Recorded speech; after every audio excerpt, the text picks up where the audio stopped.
Hi guys, welcome back. We're back to her again. Oh, okay, so let's have a follow up from yesterday before we start today. They came this morning, and who was ever in the squatting in the yard next door got thrown out. And when I woke up this morning, before I went to bed, the sun was coming up. When that sun came up, there was so much trash in the yard. It was frightening because it had not been there, and there was just garbage bags of stuff, and you could see it in the distance and under the tree, and the tree was barren, and there's fruit on the ground like they were throwing it. It was scary because I know there's not supposed to be anybody there. And I went to bed and I woke up a couple of hours later. And probably what I think happened was the housing that I called, the people who are responsible for that property, came. And that place is immaculate now. It looks fantastic. There isn't a leaf at a place. They did a great job. And so far, it's 3 o'clock in the morning, and there's no sign of anybody at that house. So I'm really relieved because once you got a squatter, they do not respect, and I just didn't want to deal with the hassle. You don't know if they're bringing drugs in or whatever, and I mean, I've had some really good neighbors on that side. Tana was fine, and the person before him, um, he got thrown out of the house because the poor guy, he was a nice guy. Um, he was a little bit weird. He used to like to build really big fires, but that was a whole other story. But he went away for the weekend, and he must have given his nephew the keys to the house, and his nephew was like 14 years old, and the kid. In the morning, the kid went around the neighborhood giving out pieces of paper, and on the paper it said, "If you contact me before you call the police."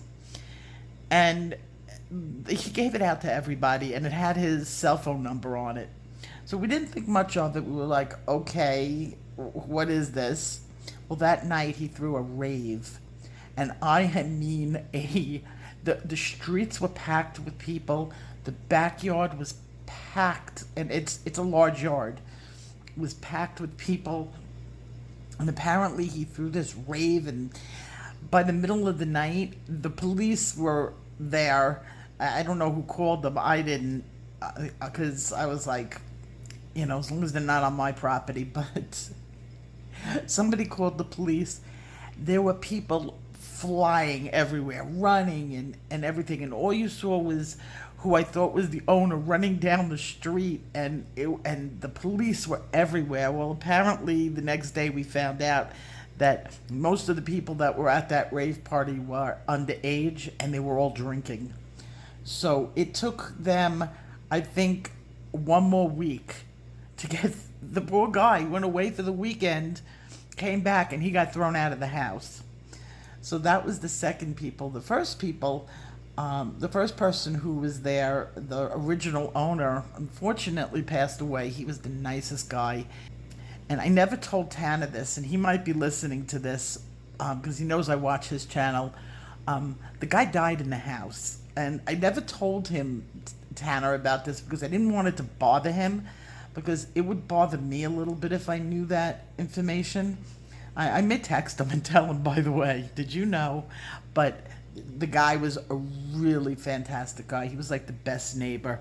Always there, lived alone, old guy, lived alone. His wife passed away. And he was the type of neighbor who would take a little walk up the street. And if you were out in your garage, he would look in your garage and want to know what you were tinkering with, because he was like big on that. Or if you were gardening, he'd always come over and say, oh, can I help you? Or something. And he used to give everybody in the neighborhoods grapefruits from his tree. He was just like that type of older neighbor that you've had forever, like the old-fashioned guy that knew all his neighbors. Well, that's the type of guy that Tim was. And God bless him, he passed away in the house. And after a long illness, it was not surprising. It wasn't like there was a dead body in the house. It was something that was planned. He had been very sick. There were people around him, and that's where they chose for it to happen because he loved the house.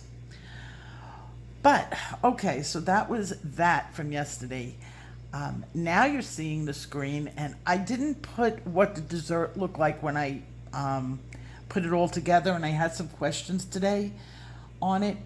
Um, the the brownie is just any brownie mix. I didn't make a, you just had to add water, eggs, and oil, and you make brownies. Pop it in the oven. The other stuff I did make from scratch, and that was the cream cheese filling. The best thing to do with that, and I didn't do it with this, but at the end you can take, after it's set and it's in the, on the pie and everything ready to go, you can take a blowtorch, one of those kitchen blowtorches like you use with creme brulee, and you can toast the top. Oh, it's so good. My family loved it, and my daughter doesn't even like sweets, and she liked it. So that's I left the recipe yesterday. Some people asked me about, they didn't notice, but I did give out the recipe. But I'm the type of cook that it's really hard for me to give amounts, because to me you add a dash of this and a pinch of that, and it all comes out. My idea of how much flour do you add, like a little puff of this, and if it poofs it that way, and just keep adding until it looks right. That's the way I cook. So that was the dessert. So here it is, and we ate it tonight for dinner. I made pork chops. We actually put the mango sauce on the dessert, but I also had it on the pork chops today. It's good for both. And I made a whole jar of it, so I still even have more to use on something else. And it stores for a while, not long, because it's a fruit in a jar, unless you can it. And I guess you can. I don't know what the rules are with canning sugars. I think there is a rule about that you can't can sugars. You can seal sugars in, but there's some sort of rules. I'm not a canner, but I want to become one. I've learned. I'm going to learn how to use those sealed jar things. It's like the first thing I'm going to do when I get out of this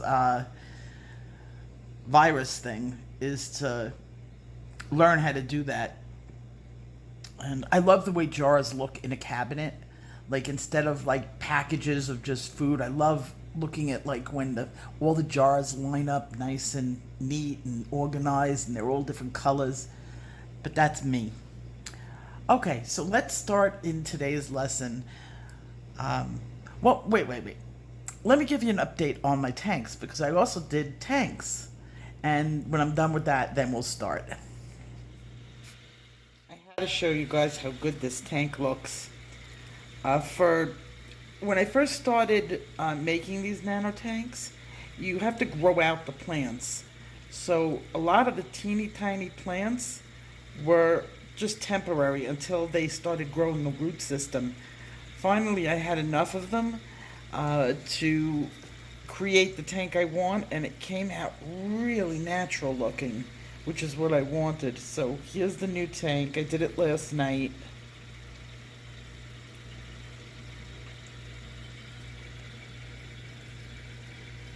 Now, I know the frogs are going to completely destroy these little bottom plants. That's called something like tiny tears or something like that. And I know they're going to pull them completely out, but I just wanted to put it down there just so I could see it at least once. And the wood sank really nicely. The Val grass looks great. Let's see this. Oh, there's my snail. There's one.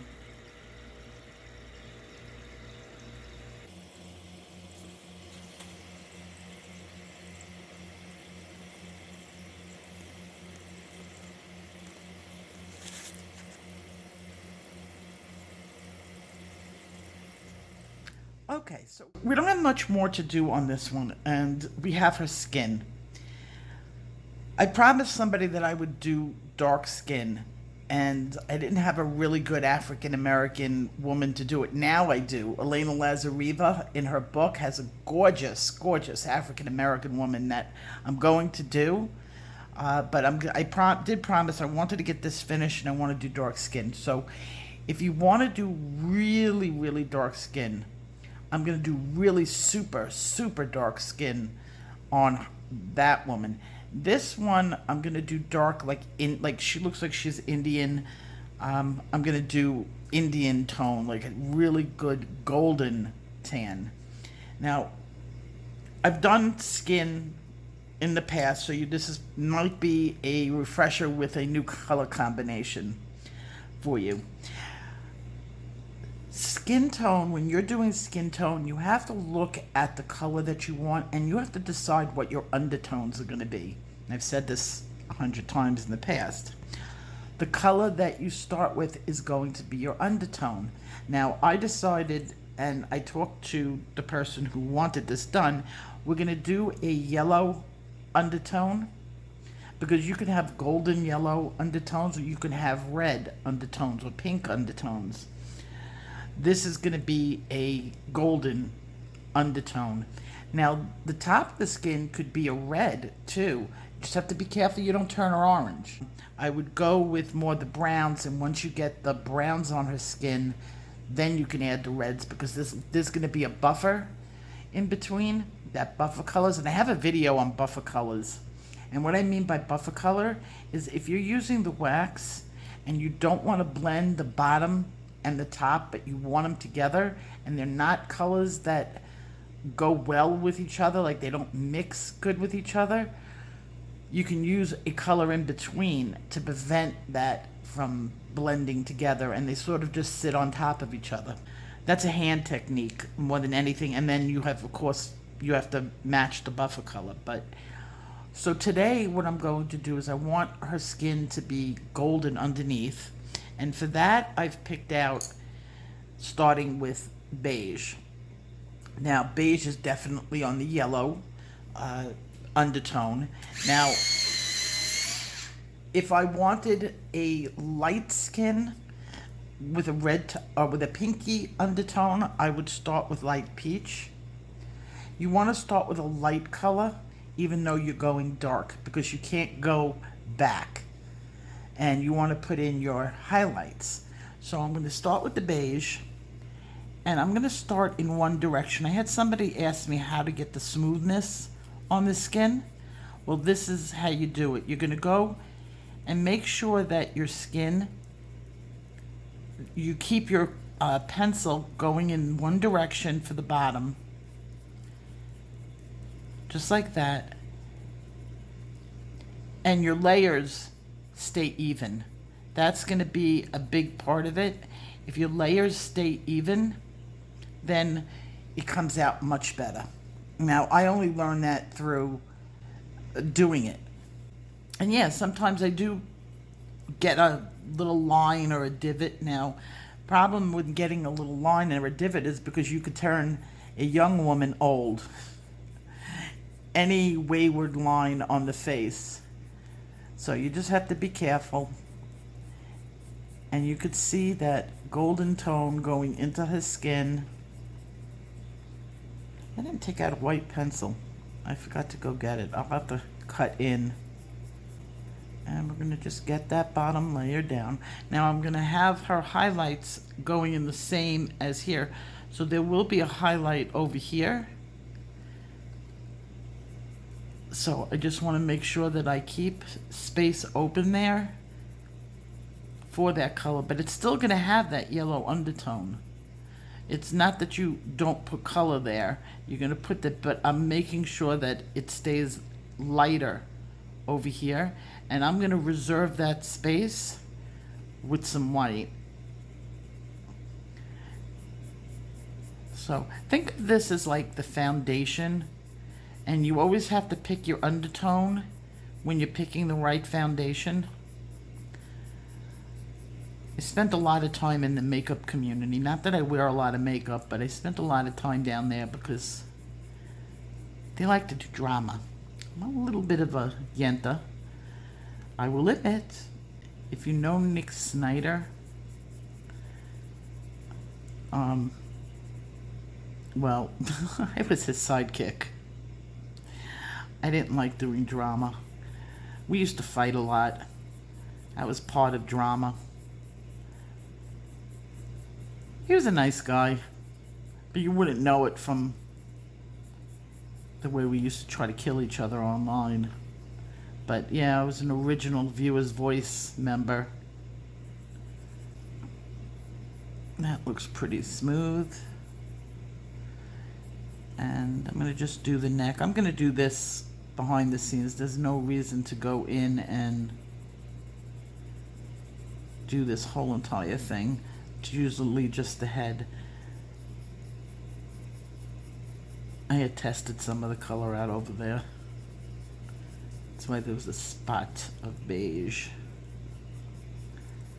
Okay, so now we have our undertone. We have the makeup.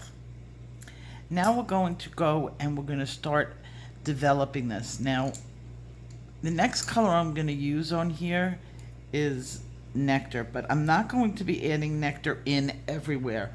I like Nectar to go around the edges of the head.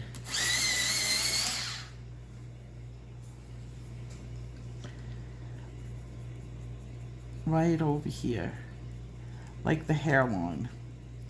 And we're bringing the color in and creating a sphere.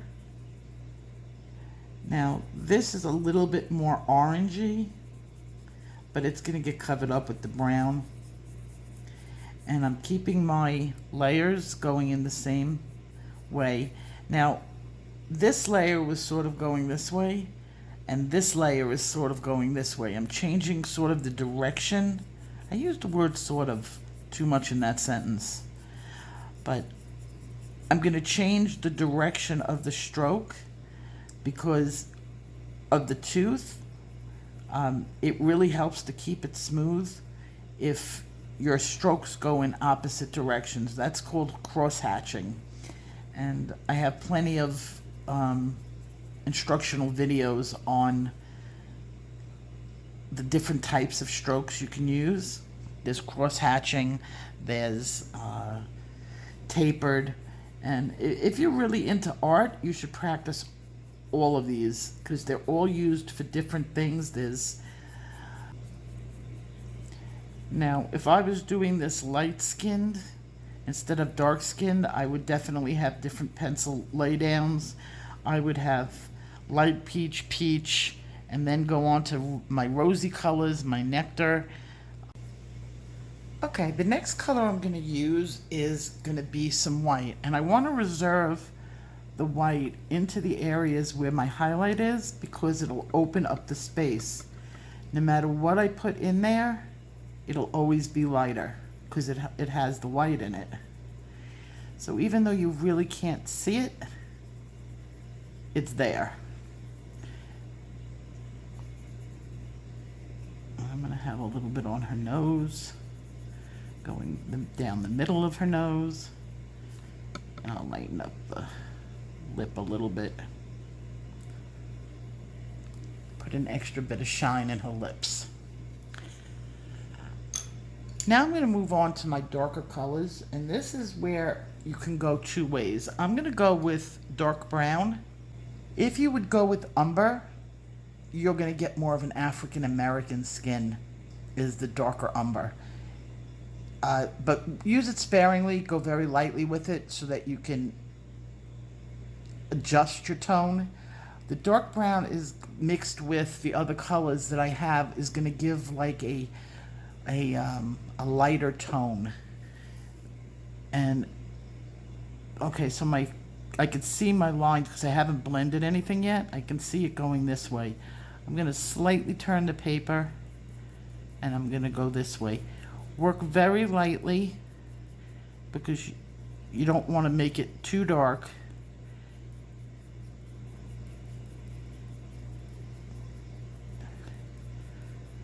With skin, it's always better to work light layers, multiple light layers, so you can get the tone that you want it. and the tone to be even. And you can see it's starting to come out over here, as opposed to like that side. You can see it starting to develop.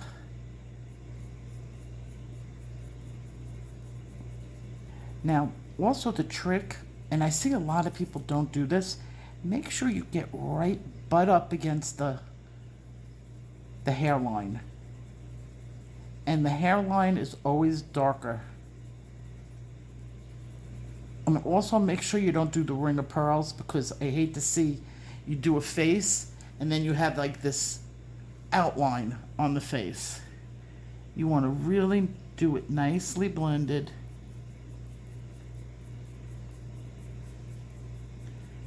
Very light.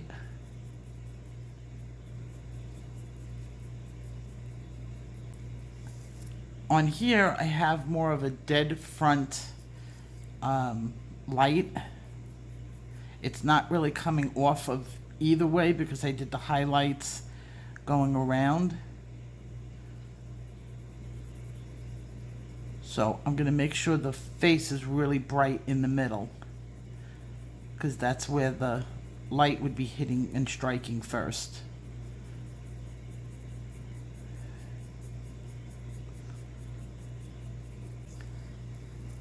Okay, and the next step now, I still have a lot more work to do on this. I'm just doing the steps and then I'm going to go into hyperlapse to demonstrate it.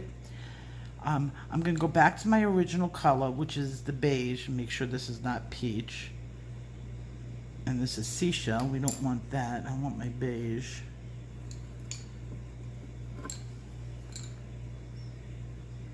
And here's the beige. Okay. You're going to take the beige and you're going to do circle to blend it all up, but light circular. Now, if I was doing a pink undertone, I would go back to my original pencil and that would be the light peach. So now I'm blending everything with the lighter version of this, and so I went back and used the beige.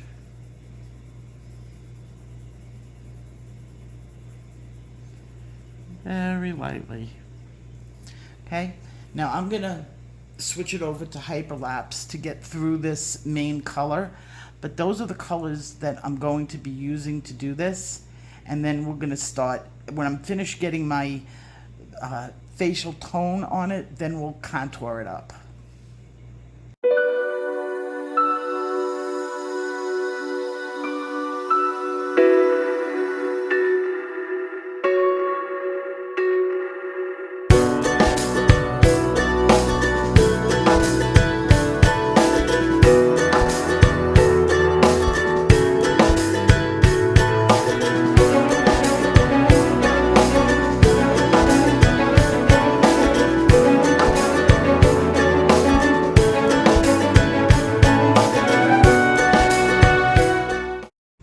Okay, now I have at least some color on the face. And the second step of doing skin is first you add your color, then you do contouring. And contouring is the same thing as makeup. I'm going to stop the video now and pick it up again because it's like 4:30 in the morning and I want to have this uploaded.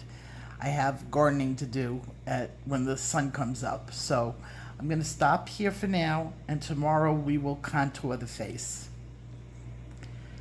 You have a safe day. Love you guys. Bye-bye.